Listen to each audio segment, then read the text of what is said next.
Guy channel. The Car Guy channel. My name is Mike Hennessy. This show is all about cars and all four car guys. Get yourself a cold beer. Get yourself a cold beer, guys, because our show is... Yeah! We are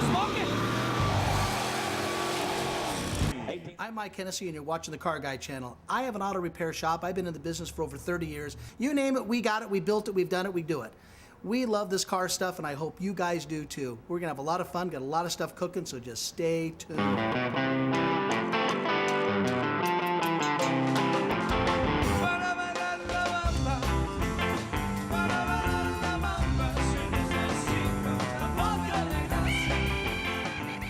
Welcome to the Car Guy channel. We have a fantastic show. We're covering all sorts of things. You're going to see all sorts of pretty cool cars. And of course, we're going to bring you back a little bit to the Falcon, show you underneath the hood. Things are getting bolted in. We're getting excited. We think we're going to be driving this car really here in a couple of weeks. And of course, Car of the Week. Car of the Week is one of my favorite barn finds, and we're going to cover a little bit about hot San Jose nights. So, hey, do two things. Don't touch that dial. Get yourself a cold one and sit down, because you're going to be watching a fantastic show.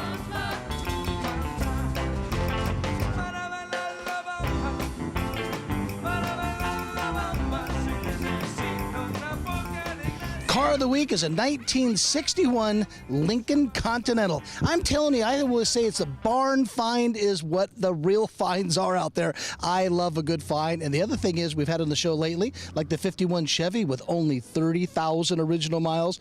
Great barn find. But this right here was a barn find that was a little bit unusual. Got it through an attorney's office, how some of these cars go through estates and whatnot. Luckily, Jason gave me a call. We both talked about the car. This car here has written down 20,000 actual original miles. Now, we're going to go over a few things on the car about the mileage and really how it really came up to be. This car has been repainted at one time, but it's not unfortunate. It is unfortunate that a car can get repainted, that it was original, but cars do get scratched. Cars did get damaged, and from 1961 till today's day, yes, repaints can come into play. In this particular case, we're going to go over this car. For 1961 automobile, being a Lincoln Continental suicide door, you are going to absolutely love it. Lincoln Continental had some fantastic history going on, actually from 1917, when people really started getting into car companies and whatnot. Lincoln Continental really came into play in 1922, and that's when the car really began an automobile. And it basically carried on for quite a few years until it was bought out by Ford. Ford bought into it, but always let Lincoln do what it needed to do. The early Lincolns in the 20s, believe it or not, cost $4,500. Now, that's back in the teens in those years. Figure homes costed under $2,500. So it'd be pretty amazing really how much money this car's really generated. And there were a lot of manufacturers who sold cars in that particular price range in that time and life period. But this 1961 car, being in this year, came out to be sold under $6,000, being in a convertible. These right here weighed nearly over 5,000 pounds. So there's a lot of weight in these. Convertibles weighed a little bit more, but I'm telling you, with a 123-inch wheelbase, these are a beautiful, the ride is like a cloud. Lincoln used to have a statement when they say about their cars, it's not always about driving, it's about arriving. When you roved up in 1961 Continental with the suicide doors coming out, that's the year suicide doors came in, and this was the only four-door convertible car made, was Lincoln Continental. For a car being the only four-door convertible made in the 60s, there were four-door convertibles made in the earlier years, but when Lincoln decided to put this car here out, it was absolutely one of the biggest hits. And of course, presidents used them, and President Kennedy bought a 1961 Lincoln convertible for Jackie as a gift. That's how fantastic these cars were. Now, they only made 2,300, and I mean 2,300 convertibles, and they made 5,800 coupes. Now, being a convertible car, they weigh more, so a lot of work went into these, and Lincolns really were an expensive car. This car right here was a pretty expensive car in its day. Like I said, around $6,000 to buy this car. But doing the suicide doors and the way they open, you got to see this here. This is just fascinating. This door here opens like this, and the driver's side, and does the both on the same. Now, these particular cars were used in movies, and probably one of the most famous movies really kind of used was The Matrix. The Matrix really caught on to the Lincoln. They thought it was the right car to have because they made a period correct type deal for what they were trying to do. But I'm telling you, this thing right here is absolutely spectacular with the suicide doors.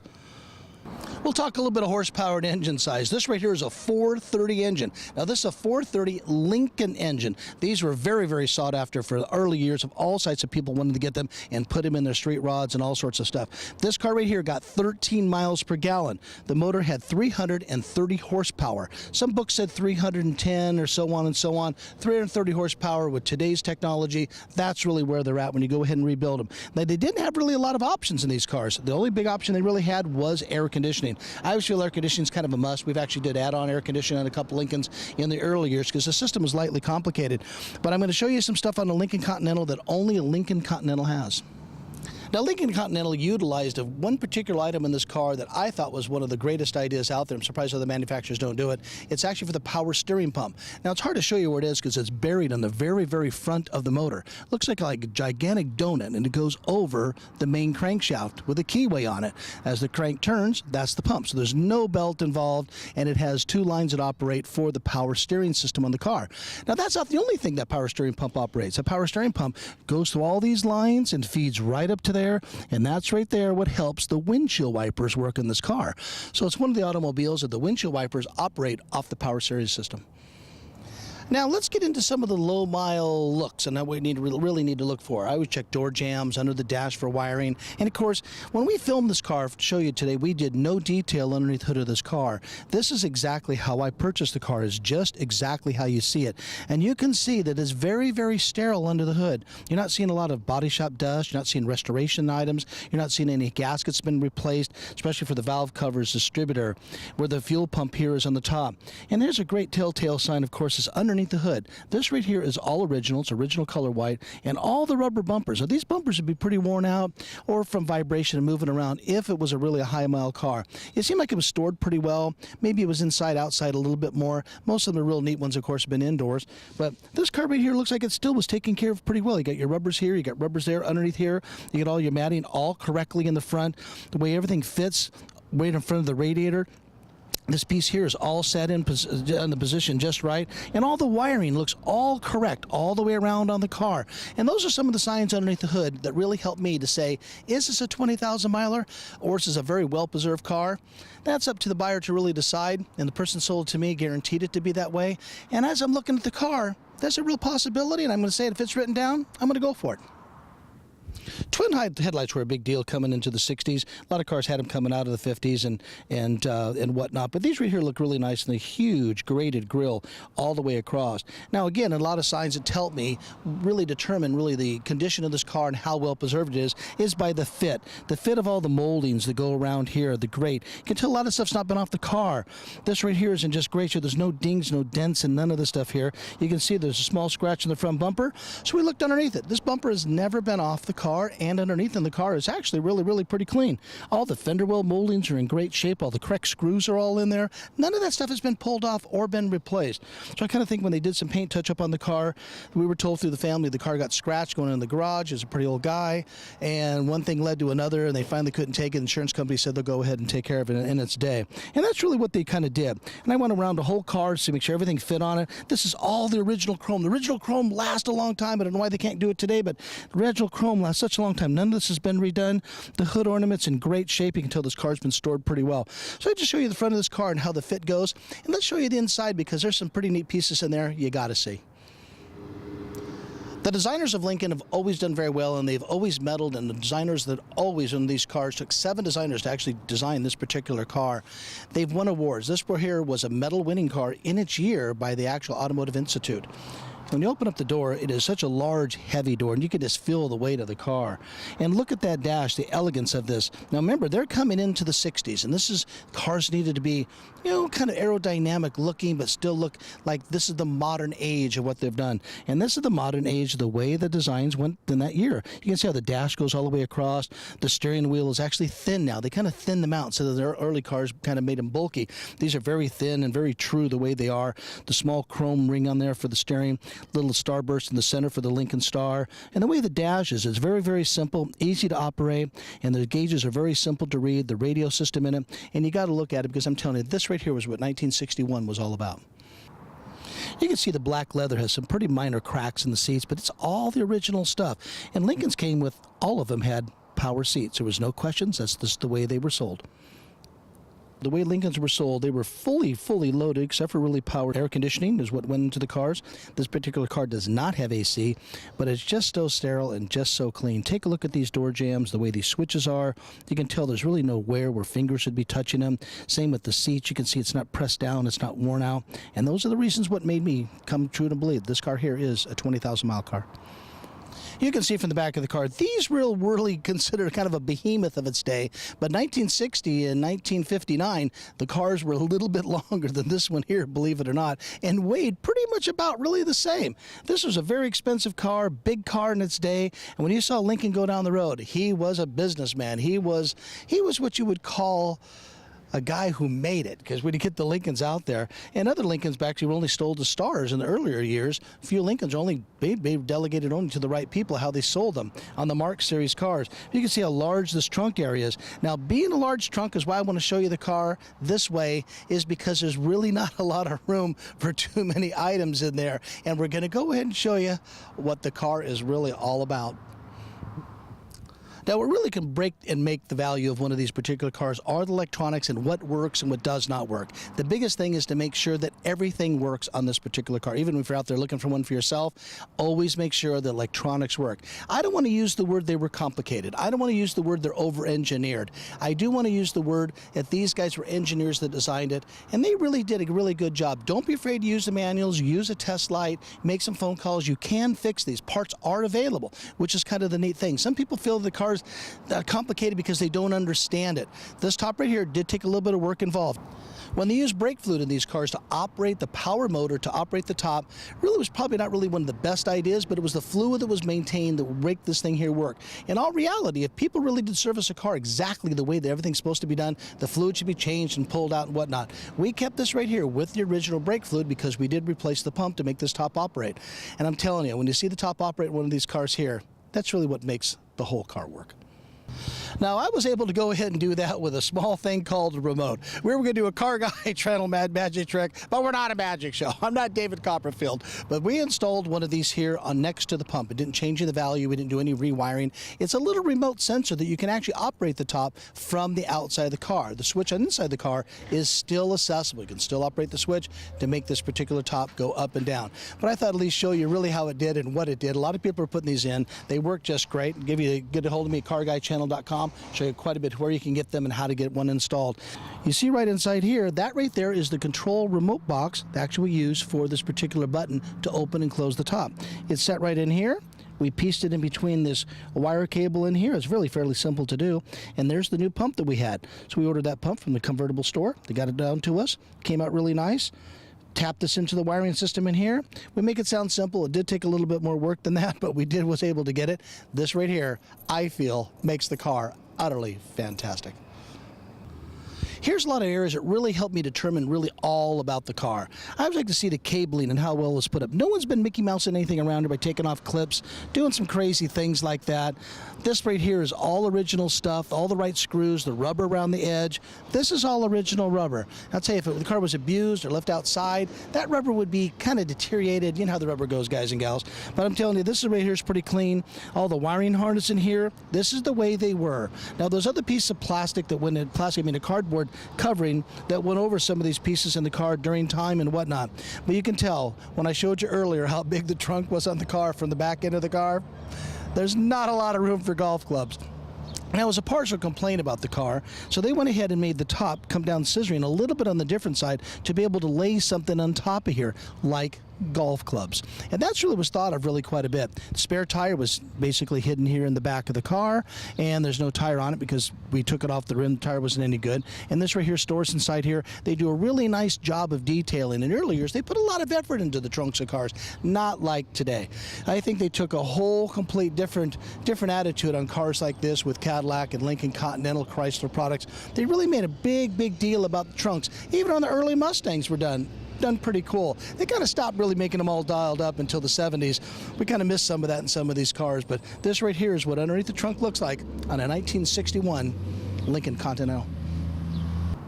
There are a couple other shows that's picked up some Lincoln Continentals and they're restoring them and doing all sorts of things, doing the airbags, doing all their stuff. That really works for their taste and their flavor. This is a little bit more my flavor, a little bit more my taste. I really lean toward the original stuff, and I really always lean toward a convertible. I hope you like looking at a 1961 Lincoln Continental convertible. If you ever get a chance to get one and drive in one, I'm telling you, they ride like a cloud. Remember, it's not always about driving sometimes, it's about arriving. And that's what a Lincoln Continental is all about.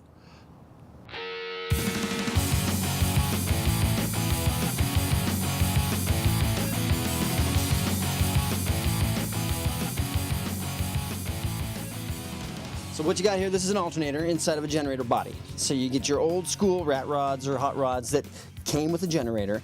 The guys want to retain that original look, but the generators just don't perform like an alternator does. So they pack that thing full of an alternator, and it's good to go. So this right here, like even like 64 thing, we'll get Mark about the half thing. He's on the half thing today. But 64 and a half Mustangs were Ford products. From 65 on down, ran generators. Exactly. So these right here are custom build. These are kind of cool, guys. This is kind of neat. I don't know if you guys know these things are out there. So hold this thing here. Then we'll do one more time here. You play. We got right back here, and you got the diode trio in the background right there. This right here is probably the heat sink plate. Got the diode trio back here. It is now. Is this an internal regulator? Yes, it is. Oh, so it's a one wire. You got a one wire. You plug it and go. It's pretty darn cool. One wire generator. Excellent. Good job. Hey, you want to host the show? He can host the show next. We'll get Mark to host the show next time, and just go ahead and say whatever you want to say. It's all yours. We'll be back with the Car Guy Channel just before you know it.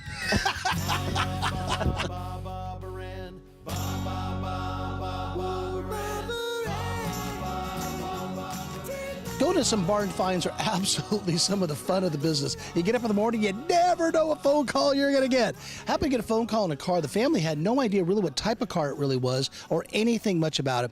And it's gone through an estate sale. I get a phone call really from quite a few people out there. And I go over and take a look at it, and I could tell it's a replica of the 1937 Cord. Now, the wheelbase is a little different. Field body changes. Now, on a 1937 Cord, they rarely had opening headlights. Now, the cars were all that way. They had a flipper in the inside and flip the lights up. The reproduction cars had a fixed headlight on it, probably because the way to build it and the way to do it is probably a little bit less expensive. But they got the whole effect of the 1937 Cord. The color of the car is absolutely fantastic. It's kind of a burgundy-ish metallic color. It's really pretty neat. And they kind of recreate the bumpers, kind of the way the running lights are on the front of it, and the whole looks of the car. The side of the car has the exhaust coming out. When the Cords came out, when you see this type of exhaust, that meant the car actually had a supercharger. And the superchargers were in between the carburetor and the intake manifold, and it would supercharge the air back into the motor and gave them a lot more power. Cords were absolutely a very, very finely made and highly engineered car with the hideaway headlights like I talked about in the front. Oh, the Duesenberg style exhaust coming up. When you say Duesenberg style, that actually was built really in the same plant. It was built by Auburn Company. And that's really had the pipes coming out the side. Superchargers, really cool, but a convertible and fun car like this, I think they're great.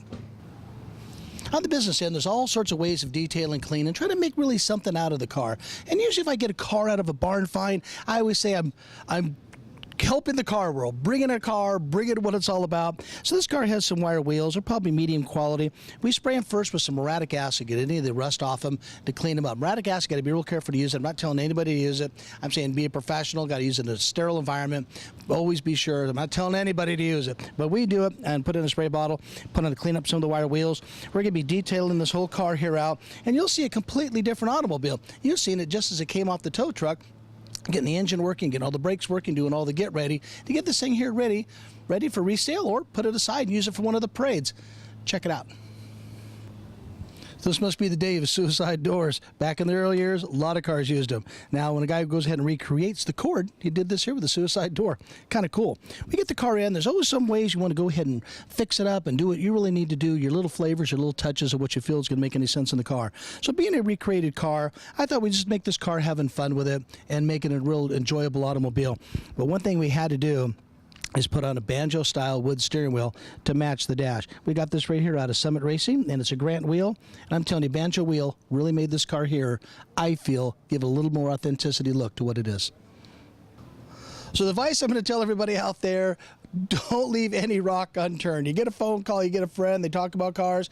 These are out there. Wow, it's a pleasure to show it to you today because they are out there. These barn finds do come in. There's some that really make sense, there's some that don't make any sense. You see a lot of four-doors, you listen to a lot of rusty stuff, but you really never know what you got until you go to that barn, knock on that door. Check these cars here out. Keep looking at them. You know you make me wanna shout, kick my heels up and shout, throw my hands up and shout, throw my hands back and shout, come on now, shout, get to see you. The biggest excitement in this shop is getting the 1964 Falcon Ranchero Street Rod ready for the road for Dennis.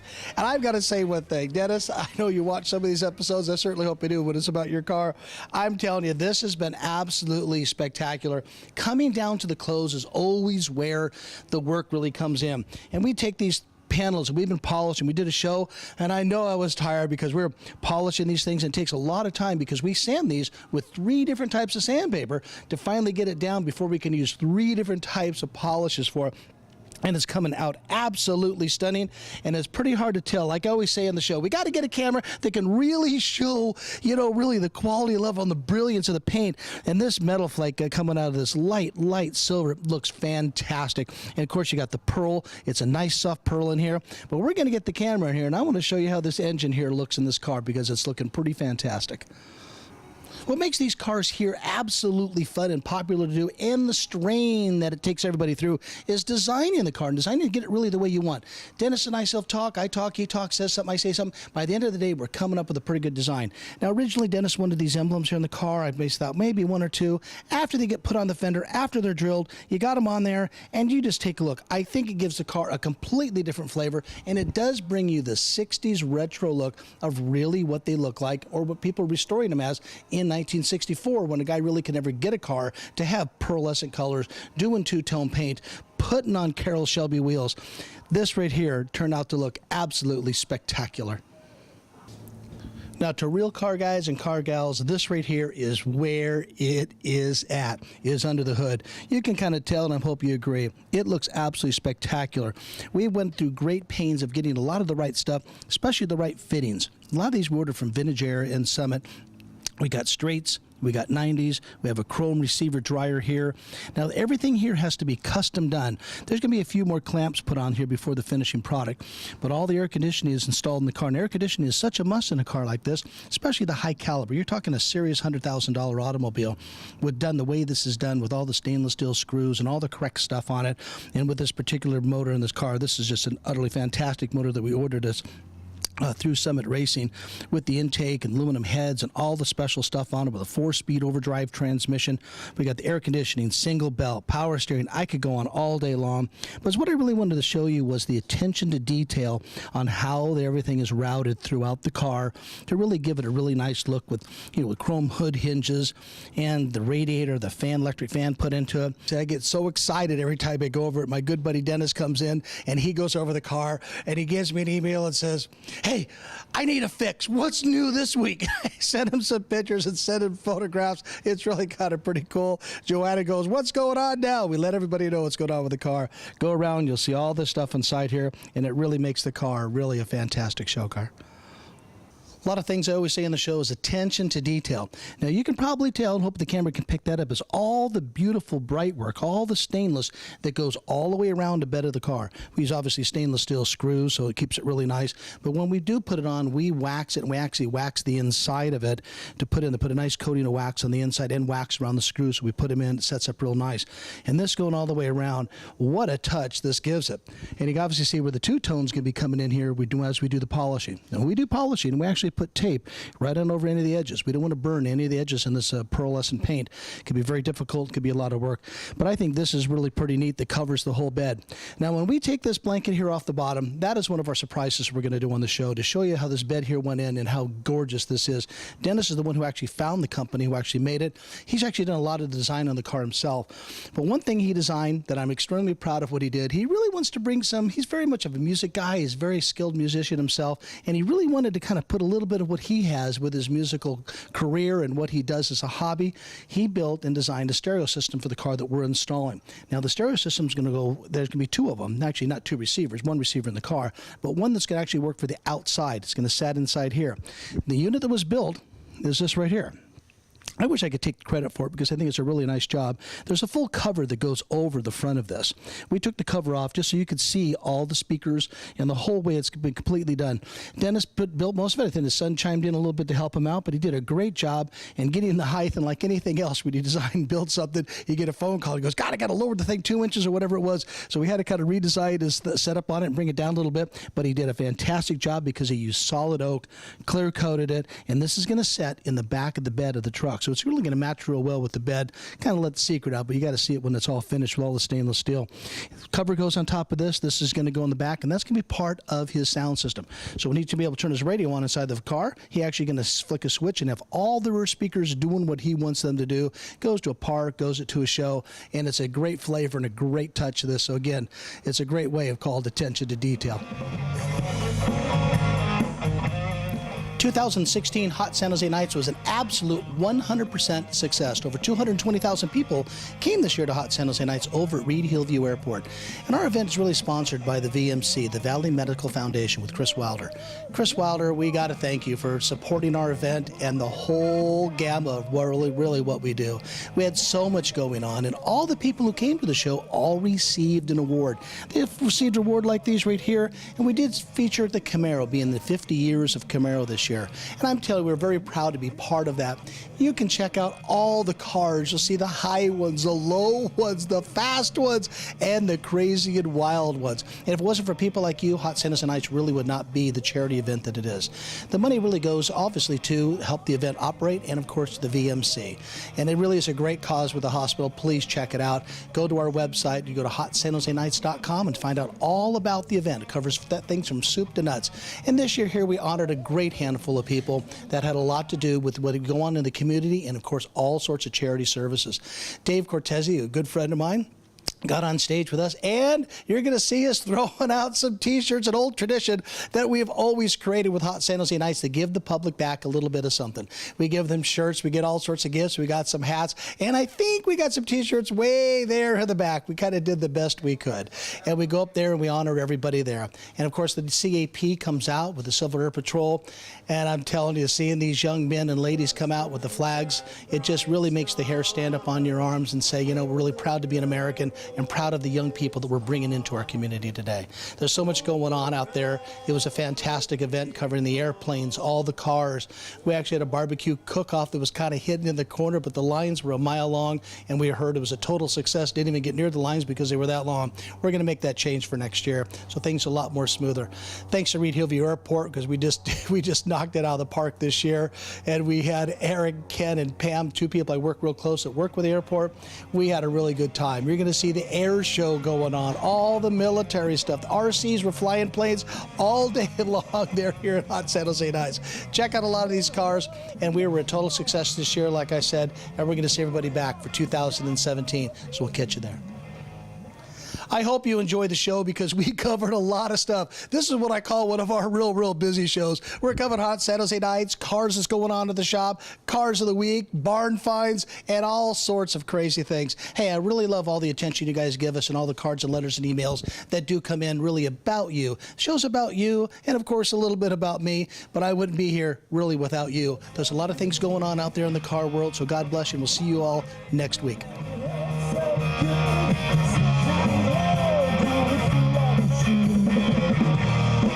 So good.